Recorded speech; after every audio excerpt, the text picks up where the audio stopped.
जय हिंद, जय महाराष्ट्र विद्यार्थी मित्रांनो, मी राजेश भातुरकर श्रावक अकॅडमी या ऑनलाईन प्लॅटफॉर्मवर तुमचं स्वागत करतो। आज बघू आपण गांधीयुग। ठीक आहे, तर बघा गांधीयुग।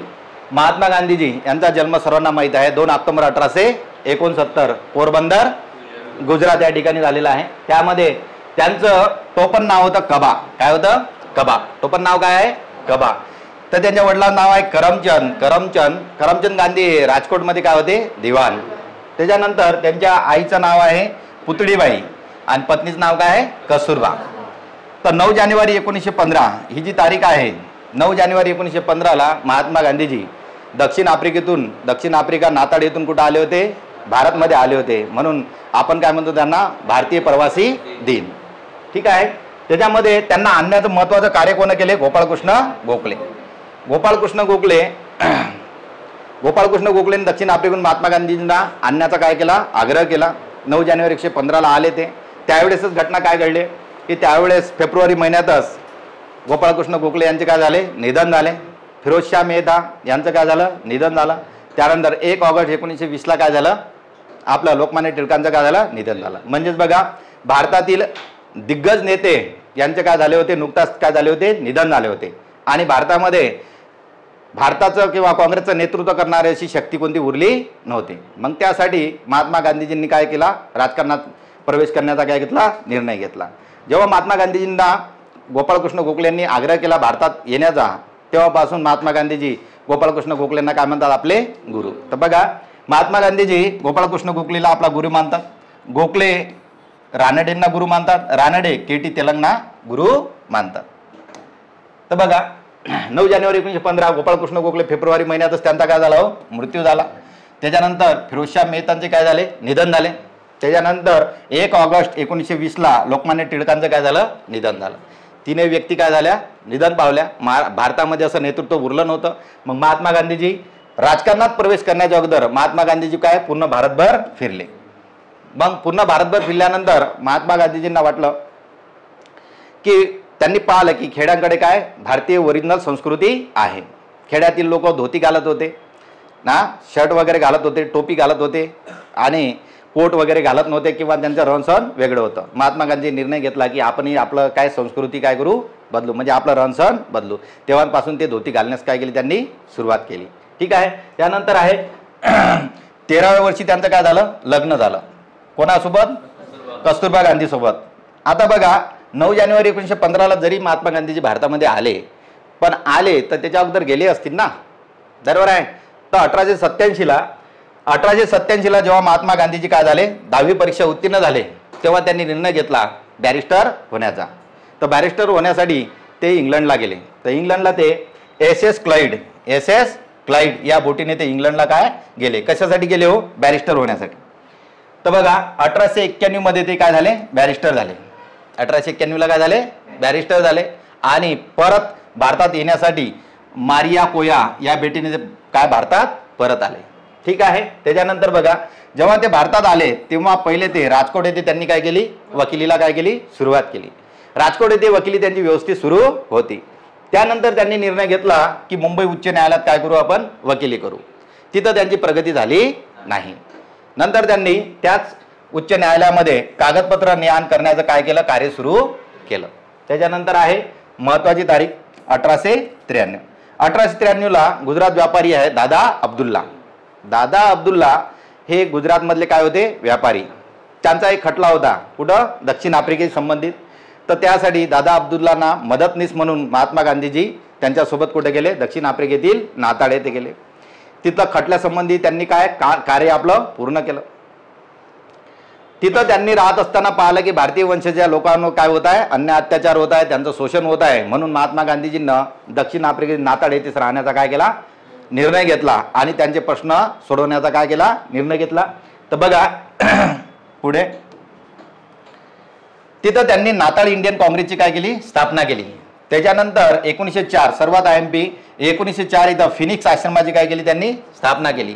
आणि भारतीय वंशजांच्या लोकांचे जे प्रश्न आहेत ते इतरांना समजून सांगण्यासाठी ब्रिटिशांपर्यंत पोहोचवण्यासाठी त्यांनी इंडियन ओपिनियन हे वृत्तपत्र सुरू केलं। त्यानंतर बघा 1896 मध्ये महात्मा गांधीजी पहिले पुण्यामध्ये येऊन गेले होते. पुणे येथे काँग्रेसचे अधिवेशन होते. 9 जानेवारी 1915ला महात्मा गांधीजी भारतात आले. प्रवासी दिन मानतो आपण, बरोबर आहे. पण त्याच्या अगोदरही 1896ला पुणे येथे काय झालं होतं, काँग्रेसचं अधिवेशन भरलं होतं. त्या अधिवेशनामध्ये ते आले होते. आणि 1901 मध्ये कलकत्ता येथे काँग्रेसचं अधिवेशन भरलं होतं, तेथे ते येऊन गेले. ठीक आहे. त्यानंतर पाहू पुढे आपण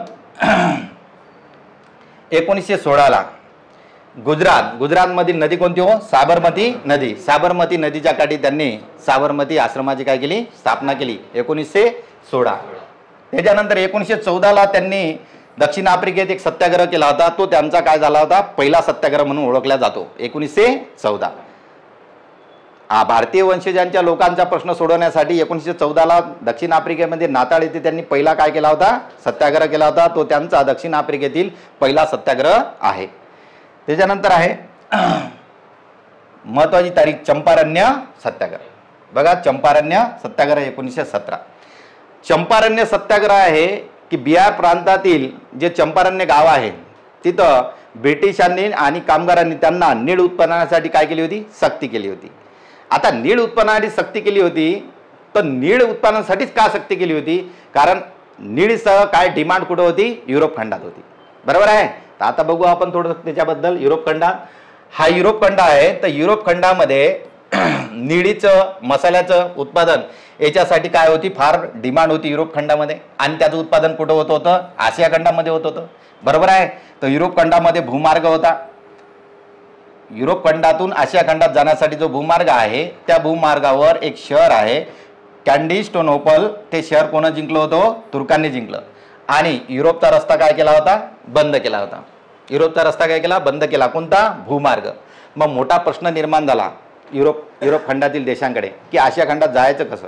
म्हणून सगळ्यांनी काय केली, शोध मोहीम सुरू केली.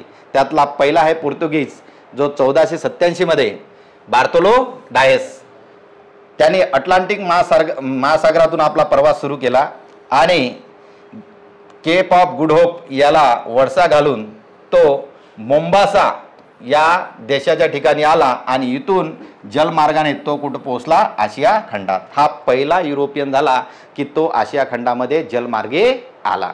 ठीक आहे. जलमार्ग येण्याचं कारण काय आहे की भूमार्ग काय झाला होता, बंद झाला.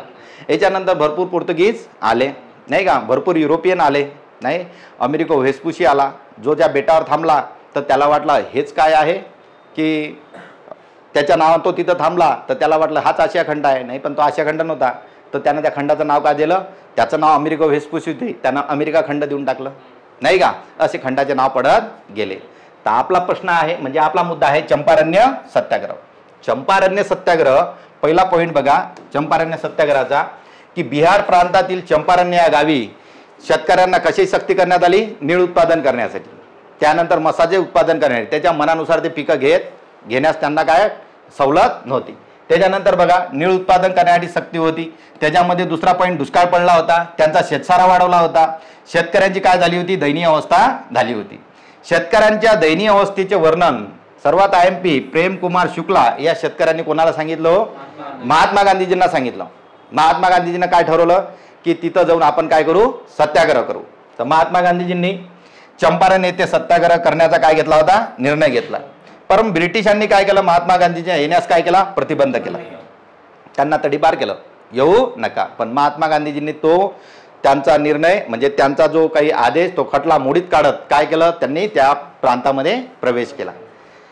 त्याच्यानंतर चंपारण येथे प्रवेश झाला आणि त्यांना मदत, महात्मा गांधींनी या सत्याग्रहामध्ये मदत बघा, doctor Rajendra Prasad, JB Kripalani, barrister Jayakar, Avantikabai Gokhale यांनी त्यांना काय केली, मदत केली. कुठं, सत्याग्रह करण्यासाठी. तर बघा, सत्याग्रहाबद्दल महात्मा गांधीजींना किती महिने जेल झाली हो, 2 महिने सजा सुनावली त्यांना. परंतु शेतकऱ्यांनी काय केलं, आंदोलन केलं. आंदोलन केल्यामुळे त्यांची सजा काय झाली, माफ झाली. ठीक आहे, सजा माफ झाली आणि अशा प्रकारे आपला चंपारण्य सत्याग्रह काय झाला, यशस्वी झाला. म्हणजे जेवढ्याही शेतकऱ्यांच्या काही समस्या असतील त्या सर्व काय झाल्या, दूर झाल्या. शेतकऱ्यांचं पूर्ण दयनीय अवस्थेचं वर्णन कोणी सांगितलं होतं, प्रेमकुमार शुक्ला. महात्मा गांधीजी आले. बघा, चंपारण्य सत्याग्रह 1917चा, बिहार प्रांतातील चंपारण्य गाव जबरदस्ती काय करण्यात आलं होतं, निळीची सक्ती करण्यात आली, निळ उत्पादन करण्यासाठी. त्यानंतर काय पडला होता, दुष्काळ पडला होता, शेतसारा वाढवला होता, नाही का. त्याचं वर्णन कोणी सांगितलं होतं, प्रेमकुमार शुक्ला. प्रेमकुमार शुक्लाने सांगितलं महात्मा गांधीजी आले, सत्याग्रह निर्णय घेतला. ब्रिटिशांनी काय केलं, त्यांना तडीपार केलं. तरी महात्मा गांधीजी त्या प्रांतामध्ये गेले आणि सत्याग्रह सुरुवात केली. Doctor Rajendra Prasad, JB. Kripalani, barrister Jayakar, Avantibai Gokhale हे सर्वांनी त्यांना काय केली, मदत केली आणि सत्याग्रह यशस्वी झाला. सत्याग्रहाबद्दल सजागीत झाली 2 महिन्याची. परंतु शेतकऱ्यांनी काय केलं, आंदोलन केलं. आंदोलनामुळे त्यांची सजा काय झाली, माफ झाली. बरोबर. आणि या सर्वाचं वर्णन अवंतिकाबाई गोखलेने त्यांच्या चरित्रात 1918मध्ये केलं आणि त्याची प्रस्तावना कोणी लिहिली, लोकमान्य टिळक. हा आपला काय आहे, चंपारण्य सत्याग्रह. ठीक आहे, पुढे जाऊ आपण. पुढे आहे फिजी बेटावरील सत्याग्रह. फिजी बेटावरील सत्याग्रह 1917. 1917 मध्ये तामिळनाडूच्या दक्षिणेला कोणतं बेट आहे, फिजी बेट. तिथं कॉफीच्या मळ्यात काम करण्यासाठी काय आपले कामगार होते. बरोबर आहे. तर कामगार आता कॉफीचं उत्पादन करण्याची सक्ती कोण करत होते, ब्रिटिश. आणि त्याच्यावर अन्याय अत्याचार कोण करत होते, आपले जमीनदार, नाही का. त्यांच्या पगारात वाढ झालेली नव्हती.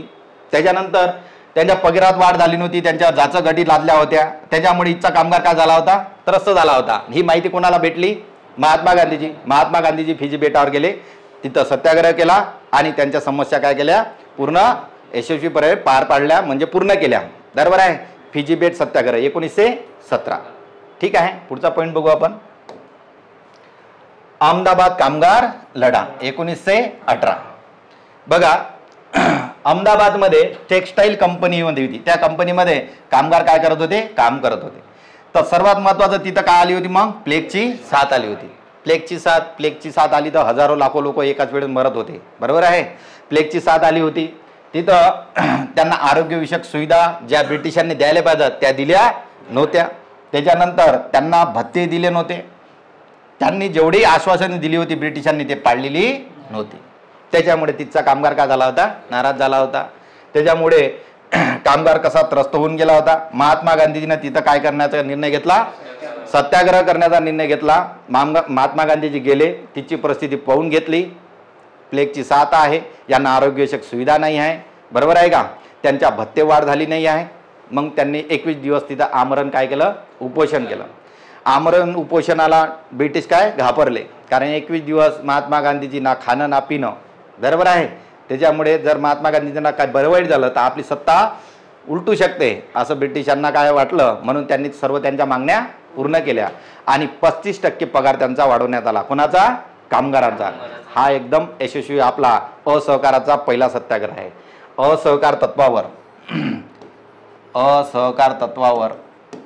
असहकाराचा पहिला प्रयोग म्हणजेच आपला कोणता, अहमदाबादचा कामगार लढा.